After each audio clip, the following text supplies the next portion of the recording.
Into doing more threat intel in the last couple of years, I always read a lot of blogs saying, "Oh, threat actors, you don't want to, you can ignore it. That's, once you get that level, it doesn't matter unless you're law enforcement."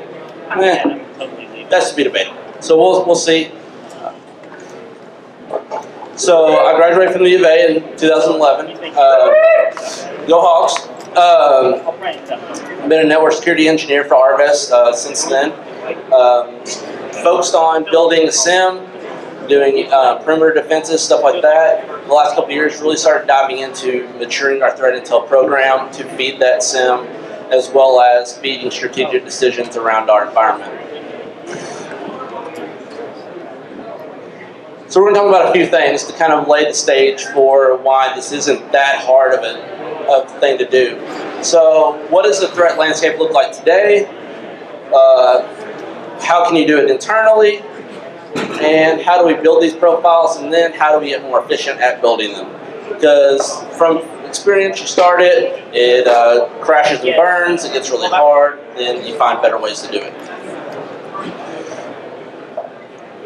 So the current state of intel is, as you know, a lot of InfoSec. You hear a lot of FUD in the news, but these are actually some numbers that were pulled together by a research. People say that, CISOs say they get too much data, their people can't do anything with it, they need to hire a certified person that only does threat intel. We all know that's kind of BS. The stuff that they get, they don't really turn that into anything. They just kind of sits in a database, oh, we get all these feeds, we don't really do anything with them. But if you don't do anything with them, nothing, you can't find the trends, you can't find patterns, you can't figure out who's really trying to attack you. So, and then some of these numbers at the bottom that really kind of drove home for me trying to build our SOC and stuff like that is SOCs aren't using data. They're just kind of flying blind from their intel. So this is kind of the model of using intel that I got taught to me that I like to try and preach back out.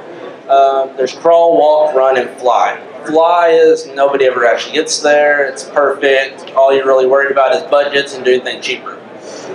Crawling is kind of where a lot of people actually are from the numbers that we saw before. You're pulling in maybe a couple feeds. You're sitting that in your SIM. Maybe you're putting it in your firewall, but you have a ton of false positives and you don't know why and you don't know what any of it actually is. You get to walking and you can start small, kind of build your way up. You can, quality over quantity. People say, oh, I got all these feeds, I got tons of feeds from all over the place. But until you start scrutinizing and looking for false positive ratios, figuring out the ones that are noisy and aren't actually doing anything. And it could be that they're maybe just 6 months behind, that a lot of these bad IPs are still bad IPs, but maybe they're doing malware today, maybe tomorrow they're doing phishing, maybe the next day they're doing Mirai botnet. So we don't really know yet until you start tracking them over time. You need to really prioritize your intel needs. A financial company versus a higher education is totally different education or totally different intel needs. You're going to have different questions you need to answer to your upper management, and that's kind of where we're starting at now. I'm really working on going out into the business, asking our CFO, hey, what keeps you up? What can we do to help? And then the big part, and a lot of people will say that how you really grow is starting to share that data with other people, because that's where you're getting told that you have stupid data if you give it to someone else and they try to stick it in their SIM and they go, well, I just got tons of false positives. And then really moving beyond IOCs. IOCs are great, but if you can start attributing those to maybe a family of malware or something that a hosting provider of an actor that all he does is buy infrastructure and sell it back out to the bad guys, you're making progress in identifying trends. And then lastly, you should be pumping that intel of what you find out beyond the IOCs to provide context back to your SOC so that they are flying more than blind. This is what they call the pyramid of pain. As you make your way up, things get harder. Well, there's one missing, and that's actually actors, and that's kind of for a reason. Everybody always said these were hard to do. Everybody said, unless you're law enforcement, you don't need to go after bad people. You don't need to know who's actually attacking you. But the actual importance is context for your analysts. You can track the changes in behavior. You don't have to actually have their actual name to be able to attribute it to a person. You see the same person attacking you over and over and over again, and you see the same thing over and over again, you can probably say it might be attributed to the same person. That at least you can label that, build a profile, label it, and provide it to your SOC. So that way next time they see that, they're not just blocking something for the hell of it. They're not chasing their tail looking for something. They are actually chasing the person, and it kind of gives them more drive. And I've actually seen that in our own analysts as we built some of these profiles for different things. They have more drive to hunt down this person. Maybe we can see if they've changed. We can see trends in what they're doing. We can also see if they've changed behavior. Maybe we have a hosting provider that is selling infrastructure to an exploit kit, but tomorrow he's now selling machines to be used for a C2 for ransomware. That's a fairly significant change, and you would see that in your environment in a totally different way. So unless you actually track and know this person and how they're actually doing what they do, then you have no way until you get someone with ransomware or you get a feed with C2 links, but you don't know anything about them. You don't know where they came from. This is kind of a way to be proactive. We always talk about, when we're talking about building our intel to the upper management, we're trying to get that half step on the attackers. Yeah, we might find out the day of that these people used a C2, but if we can find out 6 months earlier that they bought this infrastructure and they've been sitting on it, it's a lot better. Actor attribution is not hard. If you start from IOCs and work to actor, yeah, that's probably going to be hard. If you start the other way around and you look at what they might be trying to do, and then building TTPs and stuff, you can then find the IOCs based on that, and that gets a lot easier. But it's also capable to start with the IOCs as well. And this is kind of one of the graphs that I have tried to provide people and kind of break down of how an actor profile really isn't that hard. You have your top couple, and that kind of gets you your decision. Most of these guys are financially driven unless you're government or a bigger company and dealing with nation state, but most of us aren't. Most of us dealing with the financially motivated crimeware guys that are just trying to make a buck. The next part is their capability. There's all different levels. What tools are they using? What domain? How are they buying their domains? Where are they getting them from? What type of malware are they using? All that kind of different stuff. And then you have the evidence that they left behind. Well, that's some of your feed stuff that you're getting, some of your IOCs that can help paint that big picture. But then on your side, what opportunity are you giving them? Are you giving them the opportunity to enact that ransomware on your machines? And so lining their capabilities to your opportunities helps you go to the upper management and go, hey, we have these risks because these actors are able to do these things. And until you can lay this out for your executives, they're not going to listen, and they're going to listen to whatever FUD MSNBC puts out on the Saturday morning news. So how can they be utilized by the SOC? And that's one of the big things, is really driving some of the new models of SOC building of ISOCs, really utilizing intel in everything they do. This is kind of one of the graphs that I've found that helps explain that the best. You have your intel feeds coming in, that kind of funnels in. That way you can gauge your quality of your feeds based on what you're blocking. But you also have, based on, you have your own analysts hunting for things, and you have your intel team hunting for things as well. That's intel as well. We all get attacked every single day. At Last Talk Show, we have Modern Hunting Net. That's a great source of intel. Seeing who's scanning your firewall on a daily basis, or who's tripping your signatures on your IPS, that's intel. You should be pumping that back into your own system with context of saying what you saw. So the next time we see it, it might be different or it might be the same. And that way you can start that tracking of that person, maybe find the same person doing things over and over again, or maybe a couple different IPs that doing the same thing on a pattern that you can now say, hey, we attribute all this to one person. The other side of that graph is, you take that historical data, you build those trends and patterns, and then you're able to predict where they might go.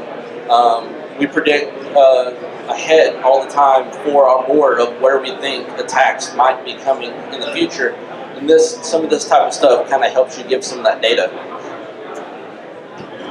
So now that we know maybe we should track actors, what do? And that was one of the things we are actually, one of the first use cases for building was a social media case. Someone posting some fraudulent type stuff about our company on social media. We wanted to build a profile on them. So my boss came and said, okay, you want to build? I was like, okay, let's do it. So we thought that could be big. As we started talking through and thinking of all the things we could build profiles for based on all the intel we received that's non-IOC form, it really became daunting. And we decided to build a few core metrics. Phishing scam target your brand. A lot of the times we've seen by tracking the same person building phishing sites for our company, we can tell that it's the same person doing it over and over again. Whether they've changed their who is, whether they've changed where they're hosting it, how they're doing it, how they're setting it up, and their methodologies has allowed us to say, hey, that's the same person, and enabled us to get it taken down quicker each time. Then you got targeted attacks against your environment. Stuff that is just not the normal day-to-day stuff, but maybe a targeted phishing scam, a BEC scam as we saw in some of the open source intel stuff earlier. Some of that type of stuff that might say, hey, maybe we need to start tracking this a little bit deeper. And then just industry observed trends. So being whatever industry you're in, they're seeing X attacks all the time. Maybe we should start tracking some of these actors. And building and try to get ahead of these things before they make their money. And then physical threats. We all have locations that we operate out of. Physical threats to those locations might warrant an actual threat actor profile. It makes it easier if you do need to hand something off to law enforcement. You can have a physical paper that you say, this is what we know about the person already, this is what they've done to our company, and here's what we think they might do. How do we build one though? This is kind of what the first time I went to build one. Do I just sit down with Word and start typing in information? What should I do? Started doing a little research. We'd already had a threat intel platform at the time, so I was kind of familiar with the term of sticks and taxi. Sticks is the standard, becoming more of a standard for threat intel. And I found a few core metrics that they really want you to capture about a person. It really helped figure out what I should be gathering. You got the title, and that can really be anything. It doesn't have to be the person's really name. I've seen companies do the hurricane model, and you just pick every new attacker, you go down the letter of the alphabet, pick a name. And that allows you to at least be able to call them something and attribute them to something. You can do any aliases that you find for the person. If you're dealing with someone that you find on the dark web or social media, you can lay out all their different identities, maybe email addresses or ICQ or different things like that. What type of attacker are they? Are they a physical threat to your company? Are they a crimeware guy? Are they a ransomware guy? What made you start tracking them? And then it gets into their motivation, their sophistication, and their confidence, and then where you got your intel. So that way, people going back and look at it knows where you got your intel. Maybe they can make it better in the future. So let's build our first profile. First few that we did it in Word and converted those to PDFs. A lot easier to give those to executives or people who might need to be doing things with them. We kept them on a SharePoint site, and then we kind of kept an appendix with all the additional details that our team would like, but maybe the executives really didn't need to know. And then we briefed our InfoSec management anytime we built one of these, so that way our engineering group and maybe our CISO knew what type of attacks and what type of threats we had. Got hard after a few. Nobody knew where they were. Nobody could remember which actor did what. You can't search amongst them very easily. You have to kind of open them up and read them. And then it's difficult to share with others. You can't, unless they have access to that SharePoint site. Our Intel site's pretty locked down to our team, so it's kind of hard to difficult to share. But this is not a advertisement for the platform, but here's one of the platforms that we used. We had a platform. I was like, well, let's start storing these in there. It's built around sticks. Most of the current ones out there, even the open source ones, are built around sticks and taxis, so you can build them there. So that kind of gave us a place where more people had rights to get in. We could send them out a lot easier. And it just kind of gave that central repository, and you can search, and you can actually attribute your IOCs that you're seeing to those actors or those TTPs that you are tracking about the actor a lot cleaner than in a Word document. It also allowed us to be consistent. You can build templates in these for how you're filling out information about the actors. That way, a new analyst comes on, they don't know how to write one. You can capture the same information every single time. And that's really helped us a lot because we've gotten, as our team's grown, more and more people involved. Here's another part of the consistency. It asks the same questions beyond just the open text field. It asks a lot of the same questions every single time, so it allows for that consistency. As I alluded to earlier, it also allows you to correlate it with your other data. You can, all your feeds come in, you can say, well, these feeds we know belong to this guy. These IPs, these domains, these email addresses, all belong to this guy. We can attribute that to him. Any signatures we've written to block him, we can add those in there and attribute. We can attribute any TTPs that we know about this person directly here.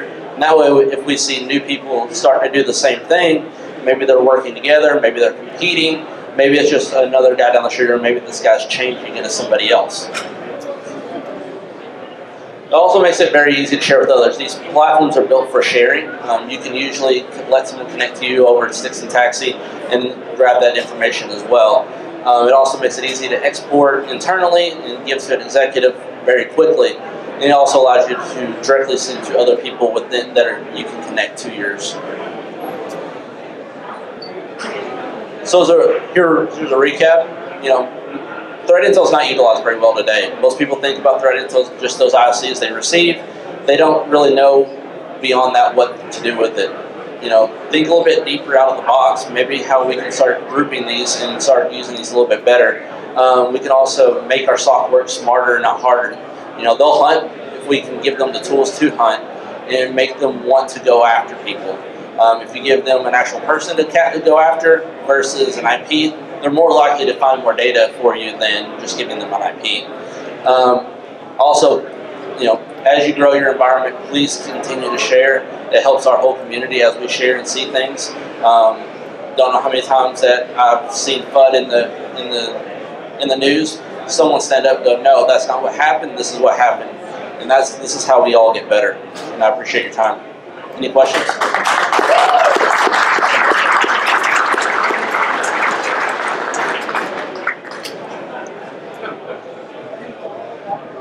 Oh, sorry. I thought I unmuted. Okay, question for you. You said you've used a couple of threat tracking systems at work. Can you go over some of those that you've used, and have you had is there any good open source tracking systems out there that you recommend? So we use, there's a free one out there, it's open source, that got bought. We had started with Soltra, that was the free one that was kind of sponsored, that had kind of spawned the whole Stix and Taxi movement.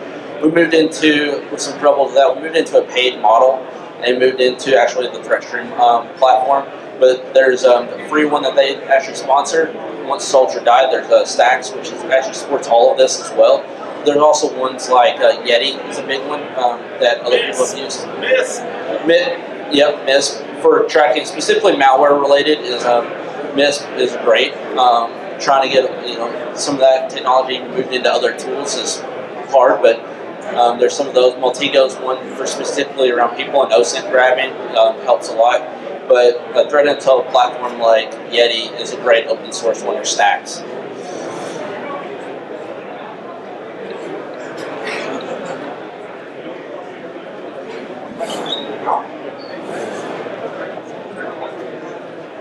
I got a question. It's not really for you, it's for everybody else in the room, because I'm just kind of curious what other organizations are trying to do threat actor attribution. Like outside of law enforcement and government folks, who is actually trying to categorize threat actors as individuals as a part of their SOC or security operations? Can I just get look at hands, see who else is doing this? So I'm just kind of curious, does this mesh with what everybody else is seeing in their environments? Like how is it different than what you're seeing in your areas? consensus. So the problem that we see is when one person's using a paid service and everyone's not, that's where information sharing dies. And so we've used the paid platform before, very familiar with Anomaly. But the thing that we strive to is to use open source, because that's the easiest way. How we've pivoted our model, it actually sits, we have a perimeter MISP and we have an internal MISP. We just met maybe, we can share keys, I can give you my UUID, we can start sharing information on my perimeter MISP. I can validate where you're getting your information from. At the same time, if you give me good intel, you can bring it into my internal MISP. So our internal MISP has capability of automatically talking to the IPS IDS, it can build signatures, it's fully automated a lot of that stuff. And that's the big problem. Everyone that has these like platforms that store all this information, you got to do something with it. If it's not actionable, it's terrible. I mean, like, hey, you want 10 gigs of data? Let me send that over to your instance, and then you keep it, and then I'll just delete mine. And I'm like, hey, can I get that data back from you? I lost mine. You know, it's almost like if you really wanted to store all your MP3s, just like write it into some like codecs and just ship it into somebody else's like threat intelligence platform. But so where I see this is like, I really would hope everyone would start using MISP. We're really trying to push a lot of the big players. If you're really interested in sharing information, come talk to me. We do a lot of that with other third parties, governments, whoever. We're just trying to get everyone to one platform that's open source, and we're all working together. Ansible, whatever you want to use, Docker, bare metal machines, Google platform, Amazon. We're trying to do it all.